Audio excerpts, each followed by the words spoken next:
매주 수요일에 만나보는 사건의 재구성입니다. 박성배 변호사 나왔습니다. 안녕하세요. 안녕하십니까.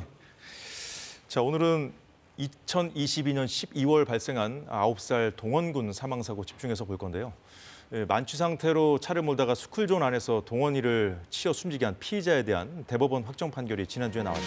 그렇습니다. 2022년 12월 2일 오후 4시 57분경 서울 강남구의 한 초등학교 앞에서 SUV 차량을 술을 마신 채 운전하던 피고인이 당시 하교하던 만 9세 초등학생을 치어 숨지게 했습니다.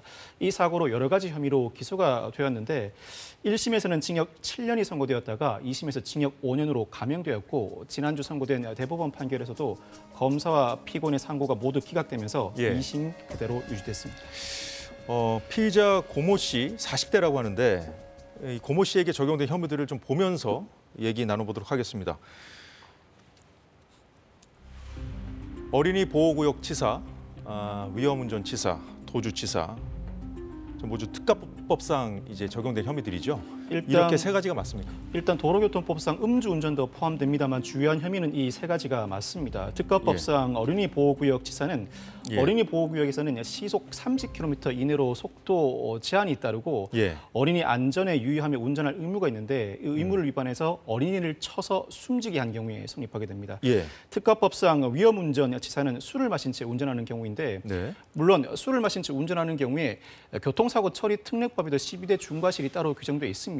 그런데 실무상으로는 음주운전 면허 취소 수치에 해당할 경우에는 특가법상 위험운전 치사죄를 적용합니다. 법정형이 훨씬 더 높습니다. 그렇군요. 이 사건에서 고모 씨가 혈중 알코올 농도가 0.128%였습니다. 그리고 특가법상 도주치사는 사고를 일으키고도 자신의 인적 사항을 제공하고 피해자를 구호할 의무를 이행하지 않은 채 현장에서 빠져나간 경우에 성립하게 됩니다. 주요한 혐의가 이 세 가지였습니다. 만취 상태였군요, 완전히. 그렇습니다. 그런데 1심 재판부부터 이 도주치사, 우리가 밤전에 화면에서 본 것 중에 맨 아래에 있었죠. 도주치사 혐의를 무죄로 판단해서 감형되기 시작한 거죠.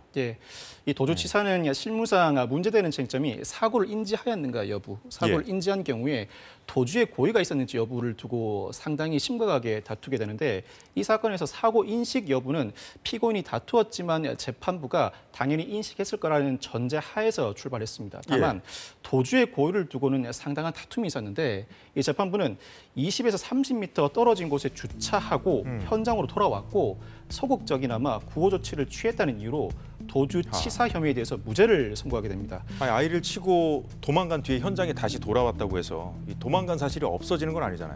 과거 2013년 대법원 판례에 따르면 횡단보도를 보행하던 행인을 치고 7분간 현장을 이탈했다 다시 돌아와서 피해자를 구호하고 경찰에 신고한 사안에서도 도주치사 혐의를 인정했습니다.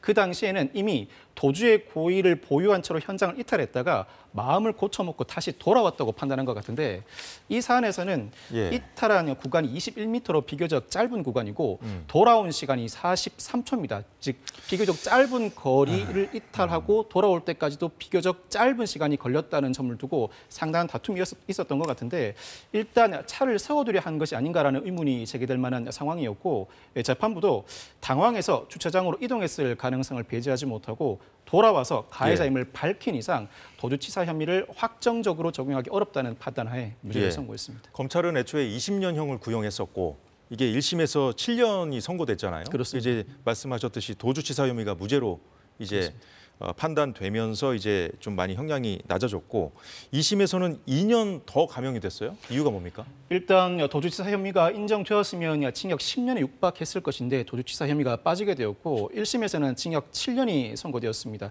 어린이 보호구역 치사와 위험운전 치사 모두 유죄를 인정했는데 2심도 이 유죄 판단은 그대로 유지합니다. 그럼에도 불구하고 그 형량의 차이가 발생하게 된 이유는 1심은 양죄를 실체적 경합으로 보았지만 2심은 양죄를 상상적 경합으로 보았습니다. 다소 어려운 개념인데 상상적 경합이요? 실체적 경합은 여러 행위가 여러 죄에 해당할 때입니다. 여기서 사람을 때리고 저기 가서 또 다른 물건을 파손했을 때는 실체적 경합에 해당합니다. 그렇지만 상상적 경합은 하나의 행위가 수개의 죄에 해당하는 경우입니다. 사람을 때리면서 상해를 가하면서 그 사람의 옷을 손상했을 때는 상해죄와 손괴죄의 상상적 경합이 됩니다. 이 죄수로는 형량의 큰 차이를 야기하게 되는데 실체적 경합일 때는 가장 중한 법정형의 2분의 1을 가중하게 됩니다. 그렇지만 상상적 경합일 때는 이와 같은 절차를 밟지 않고 가장 중한 법정형의 정한대로만 처벌을 하게 됩니다. 그럼 나머지 2개 혐의 중에 그 2개 중에 더 좀 죄질이 무거운 거 그거 하나만 적용했다는 그렇습니다. 얘기인가요? 어린이 보호구역 예. 치사와 위험운전 치사는 법정형이 완전히 동일합니다. 무기징역 또는 3년 이상의 징역인데 이때는 죄질이 더 무거운 죄 정한형으로 처벌하게 되는데 위험운전 치사가 죄질이 더 중하다고 보고 예. 위험운전 추사가 정한 법정형만으로 처벌하다 보니 징역 5년으로 감형이 되게 된 것입니다. 여기에다 그렇군요. 예. 일단 초범이고 자동차 종합보험에 가입되어 있을 뿐만 아니라 상당액을 공탁하였다는 사실 그리고 피고인이 혈액암으로 투병하고 있다는 사실 등도 감안되면서 1심보다 2심에서 형량이 2년 정도 낮아지게 되었습니다. 그렇군요. 이제 2심 판결이 그대로 가져간 겁니까? 3심은 그러면? 예, 대법원에서도 예. 양형 부당 등을 이유로 피고인이 다투게 돼 있었고 도주치사가 인정되어야 한다 내지는 실체적 경합이 인정되어야 한다는 취지로 검사가 상고했지만 피고인과 검사의 상고 모두 기각하면서 2심 판결이 그대로 유지됐습니다. 예. 37살에 어렵게 얻었다고 합니다. 동원군. 동원군을 가슴에 묻어야 했던 동원군 아버지는 이 대법원 판결 이후에 동원이를 끝으로 더는 또 다른 어린이가 스쿨존에서 사망하는 사고는 없어야 한다면서 엄격한 법의 적용을 촉구했습니다. 동원군 아버지의 말을 잠시 들어보겠습니다. 한 줄기 희망을 품고 오늘 대법원에 나왔습니다. 그러나 저의 희망은 처참히 무너지고 말았습니다. 저는 재판 과정을 통해 저의 피해가 구제되지 않고 오히려 더 큰 상처와 고통을 겪고 있습니다. 다른 어린이 보호구역 음주 사망 사건에 비해 현저히 적은 형량이 나온 것을 저는 받아들일 수 없습니다. 대낮에 음주운전하여 저 하나밖에 없는 아들을 학교 후문 바로 앞에서 하늘나라로 보낸 자가 고작 5년의 형량을 받는 것이 진정 정의입니까? 예, 동원이 아버지의 마음을 후벼 판 것 하나 더 있습니다. 앞서 간단히 언급해 주셨는데 이 공탁금이에요. 공탁금. 네네네. 이 역시 이제 감형에 고려됐다고 하셨잖아요. 네네. 예, 이 관련해서도 동원군 아버지가 한 얘기가 있는데 더 들어보죠. 가해자가 전관 부장판사 판사 출신의 대형 로펌을 쓴 점, 기습 공탁금을 사용한 점 둘 다 모두 금전적인 힘이 작용해 이와 같은 판결이 나온 것은 아닌지 의심하지 않을 수 없습니다. 피해자인 제가 공탁금이 필요하지 않으며 용서할 의사가 없다고 수차례 밝혔음에도 재판부가 이를 감형 요소로 고려하는 것은 저 대신 용서라도 하겠다는 것입니까?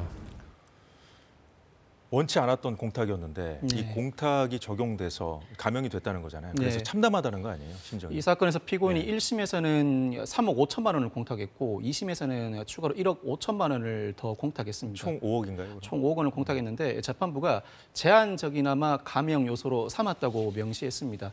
이 공탁은 형사 공탁인데 지난 2022년 12월부터 공탁법상 형사 공탁 제도가 도입돼 시행되고 있습니다. 네. 과거에는 공탁을 하기 위해서는 피고인이 피해자의 성명, 주소, 주민등록번호를 정확하게 알고 있어야 공탁이 가능했습니다.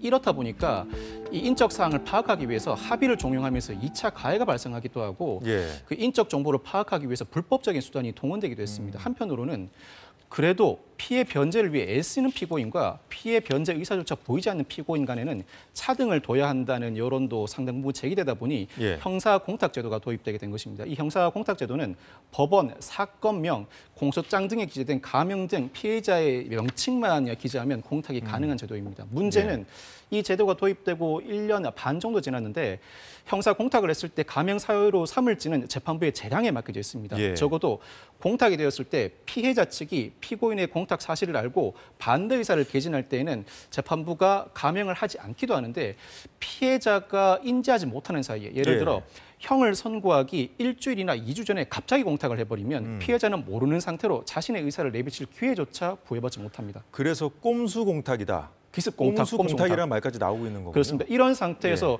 일단 공탁을 했으니 재판부는 판결 선고 전까지는 이를 양형 요소로 반영해야 하다 보니 예. 갑자기 형량이 줄어드는 상황이 벌어지면서 많은 논란이 빚어지고 있습니다. 그렇군요. 그래서 이제 동원군 유족이 요구한 것이 이거잖아요. 공탁 제도는 반드시 이 피해자의 허락을 구해야 한다. 이거지 않습니까? 네네. 예. 현재는 공탁이 이루어지게 되면 공탁소가 인터넷으로 공고하는 데 그치고 있습니다. 그렇군요. 그래서 이와 같은 일이 여러 차례 발생하다 보니 이제는 공탁이 발생했을 때 공탁소가 직접 검찰에 팩스로 송부하는 방식을 지난달부터 시행하고 있습니다. 적어도 검찰이 인지해서 피해자에게 처벌 불안 의사를 유지할 것인지 여부를 물어보고 재판부에 현출할 수 있는 기회를 주고자 함인데 여기서 더 나아가서 무조건적인 피해자 의사 확인은 필요해 보입니다. 관련 법안도 계류돼 있고 예. 적어도 변론 종결 14일 전까지만 공탁을 허용하는 등 기습 공탁을 막을 만한 법안도 현재 계류돼 있지만 통과는 되지 않고 있습니다. 예, 기습 공탁이라고 하셨는데 이런 사례가 좀 많을 것 같아요. 네. 어느 정도 되는지하고 뭐 검찰에서 뭐 대책을 마련하고 있다고 하던데 그것까지 좀 짚어주시겠어요? 형사 공탁 제도가 도입된 이후에 1년 반 정도가 지났습니다. KBS 단독 취재로 그동안의 판결문들을 분석해 봤더니 예. 공탁이 이루어졌을 때 재판부의 재량에 맡겨져 있음에도 불구하고 대폭 감형 요소로 반영하거나 제한적으로나마 감형 요소로 반영하는 비율이 거의 80%에 이르렀고 그렇게 많습니까? 기습 공탁의 경우에도 그 비율은 크게 차이가 없었습니다. 즉 기습 공탁만 이루어진다면 예. 재산 범죄가 아님에도 불구하고 재산 범죄는 변제를 받는 것 자체가 피해 회복이라고 할 수 있죠. 그렇지만 성범죄 등 비재산 범죄의 경우에는 예. 돈을 받는 것 자체가 큰 의미가 없을 수 있는데 그럼에도 불구하고 상당 부분 감형이 이루어지고 있습니다. 앞서 말씀드렸던 것처럼 제도 정비는 반드시 필요하고 검찰도 자체적으로 공탁 사실을 먼저 인지한 경우에는 변론이 종결됐다고 하더라도 변론 예. 재개를 요청해서 피해자 의사를 확인해 재판부에 현출하는 제도를 시행하기 시작했고 이 공탁의 경위와 금액, 사건의 성질, 피해의 정도 등을 참작해서 공탁을 했다고 하더라도 양형 요소에는 신중하게 반영해달라는 취지의 의사를 적극적으로 개진하기 시작했습니다. 그렇군요. 관련 대책도 좀 설명을 해주시겠어요? 검찰에서 내놨다는 게. 이와 같은 관련 대책들, 그 관련 법률로 충분히 입법이 되어야 할 것으로 보입니다. 예. 물론 법원의 양형 재량권은 보장되어야 합니다만 이 공탁을 양형 요소로 반영하는 이유는 예. 상당하거나 실질적인 피해 회복이 이루어진 경우임을 전제로 합니다. 그런데 피해자 입장에서는 이 공탁을 받는 것 자체가 신속하고 간이한 권리구제 수단이라고 할 수 있지만 이를 포기하고 나중에 민사소송을 통해서 충분히 피해 배상을 예. 받을 수 있고 금전 배상을 요하지 않는 경우도 많이 있습니다. 금전 배상을 받는다고 하더라도 사고 전으로 돌아갈 수 없다. 엄한 처벌만이 피해자를 위로하는 방식이라는 생각을 가진 분들도 상당히 많은데 이를 존중하기 위해서 관련 법률로 제도 정비를 완비할 필요가 있어 보입니다. 동원군 사망 이후에도 9살 배승아 양, 뭐 8살 조은결 군 스쿨존 사망 사고가 끊이지 않았습니다. 네. 사실 2019년에 이미 그 스쿨존 사고 관련해서 민식이법이 시행돼 오지 않았습니까? 그렇습니다. 왜 효과가 없는 걸까요? 민식이법은 도로교통법과 특가법상 어린이 보호구역 도입을 골자로 하는데 도로교통법상 신호등과 과속 단속 카메라를 대거 도입했음에도 불구하고 또 네. 특가법상 어린이 보호구역 치사 제도가 도입됨으로써 법정형이 크게 상향되었음에도 불구하고 드라마틱한 효과가 나타나지 않고 있습니다. 물론 특가법상 어린이 보호구역 치사상 문제와 관련해서는 운전자들의 불만도 고조되고 있습니다. 그중에는 일부 귀담아 들을 대목도 있는데 특히 어린이 보호구역 치상의 경우에는 교통사고 처리 특례법상 12대 중과실과 구성 요건의 하등 차이가 없습니다. 그럼에도 불구하고 법정형을 매우 올려놓았는데 예. 이는 위헌 시비가 일 수 있습니다. 그렇지만 그럼에도 불구하고 이와 같은 민식이법으로 인해서 어린이 보호구역에서는 조심해서 운전해야 한다는 운전자의 경각심을 불러일으킨 것 자체는 사실이고 예.